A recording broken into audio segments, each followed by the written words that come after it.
Pagod isa ka Bombay day ug upat ka ahos ako lang gigagmay pagutad na dentay kalamansi kay mao ni ang ato ang pampaaslong unom ka buok day pites na dili ko magamit og suka ani kalamansi lang naa dayon tay pang garnish sibuyas dahonan day pwede na to i-toppings inig human diretso ra nalunod tanan ang lamas day wala man say magbuot sa imo kung unsa una nimo pagluto basta kay muhumot na sila okay na.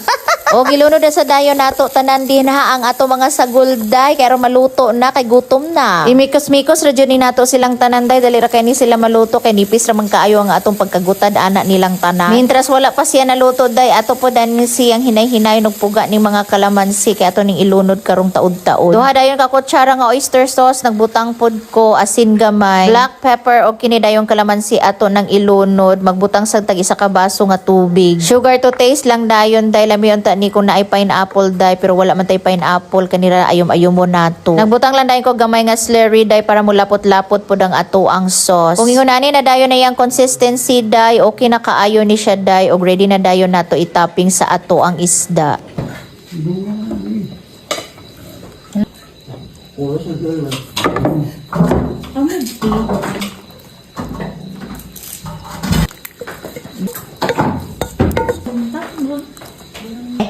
Nabulit day, di nagkaklaro. Nabulit siya sa sauce. Let's eat! Atong hawanan day. Oh, narang isda day. Naklaro na ninyo day. Oh, diri ta mo kuha dapit sa crispy. Sa gawas gid na mo siya giprito kay okay dako-dako man siya walay kalaha nga igo. Diri sa sud.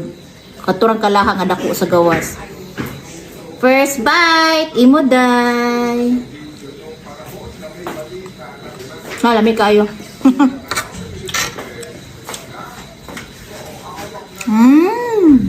Lamig kayo. Okay. Second bite, gaaso-aso pa.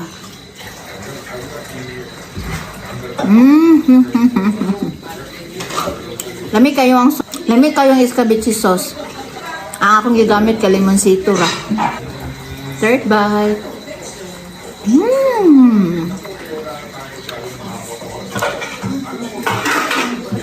Nami ka oh. Ay nag-comment ba sa puro naman kalami, ma'am. Oh.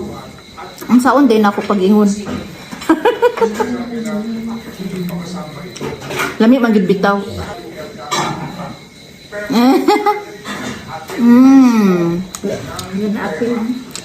Malamig kayo mapagkaon naman. Salamat kayo sa pagtanan niyo sa akong video ha. Ang magamping kita kanunay. Maruto bye.